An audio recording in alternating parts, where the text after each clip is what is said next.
അസബ society for the blind Eid സംഗമവും ആദരച്ചടങ്ങും കുന്നംകുളത്ത് നടന്നു. കാഴ്ചപരിമിതിയുള്ള സഹോദരങ്ങൾക്ക് ഖുർആൻ പഠനവും ആത്മീയ ബൗദ്ധിക വളർച്ചയും ലക്ഷ്യമിട്ട് കഴിഞ്ഞ 25-ലേറെ വർഷങ്ങളായി പ്രവർത്തിച്ചുവരുന്ന അസബ സൊസൈറ്റി ഫോർ ദി ബ്ലൈൻഡിന്റെ ആഭിമുഖ്യത്തിൽ ഈദ് സംഗമവും പ്രതിഭകളെ ആദരിക്കൽ ചടങ്ങും കുന്നംകുളം ലിവ ടവറിലാണ് സംഘടിപ്പിച്ചത്. മലപ്പുറം എംപിയും Asaba society for the blind സംസ്ഥാന അഡ്വൈസറി ബോർഡ് ചെയർമാനുമായ ഇ ടി മുഹമ്മദ് ബഷീർ ചടങ്ങ് ഉദ്ഘാടനം ചെയ്തു. Asaba society for the blind Thrissur ജില്ലാ advisory board chairman Fasaluddin Kamaruddin അധ്യക്ഷനായി. ആസാ ഗ്രൂപ്പ് സിഎംഡിയും ജീവകാരുണ്യ രംഗത്തെ പ്രമുഖനുമായ CP Salih വിശിഷ്ടാതിഥിയായി.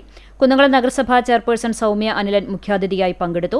Vice chairman PG Jayaprakash, Asaba society for the blind സംസ്ഥാന പ്രസിഡന്റ് PA കരീം, എറണാകുളം മേഖലാ പ്രസിഡന്റ് അമീൻ ആലുവ, സംസ്ഥാന advisory board convener Hassan Siddique, Kunnamkulam town സുന്നി മസ്ജിദ് ഖത്തീബ് നിസാർ അലി വാഫി, സംഘടന സംസ്ഥാന vice president Hamsa Iringallur, PRO Abu, Kunnamkulam town സുന്നി പള്ളി president Ummer Haji, programme committee convener Aslam ഉസ്താദ് എന്നിവർ സംസാരിച്ചു.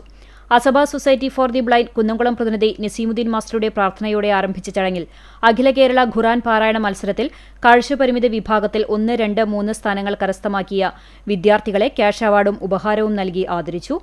കൂടാതെ 13 മണിക്കൂർ കൊണ്ട് ഖുർആൻ മുഴുവനായി കാണാതെ പാരായണം ചെയ്ത് ശ്രദ്ധേയനായ കാണിപ്പയൂർ മഹല്ല് ഖത്തീബിന്റെ മകനും കൊളത്തൂർ ഇർഷാദിയ ഖുർആൻ അക്കാദമി വിദ്യാർത്ഥിയുമായ ഹാഫിൾ ഉമൈർ ഒദളൂരിനെയും ചടങ്ങിൽ ആദരിച്ചു.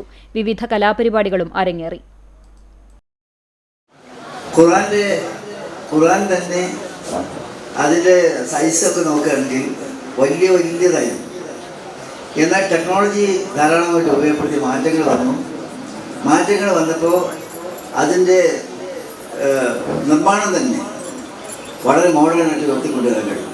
നിർമ്മാണം എന്ന് പറയുന്ന സമയത്ത് വലിയതിന് പകരം ചെറുതായിട്ട് തന്നെ ദീർഘകാലം അതിൻ്റെ മുഴുവൻ നിലനിൽക്കുന്ന വിധത്തിലുള്ള ഖുർആൻ അതിൻ്റെ നിർമ്മാണമടക്കം ചെയ്യുന്ന കാര്യമാണ്.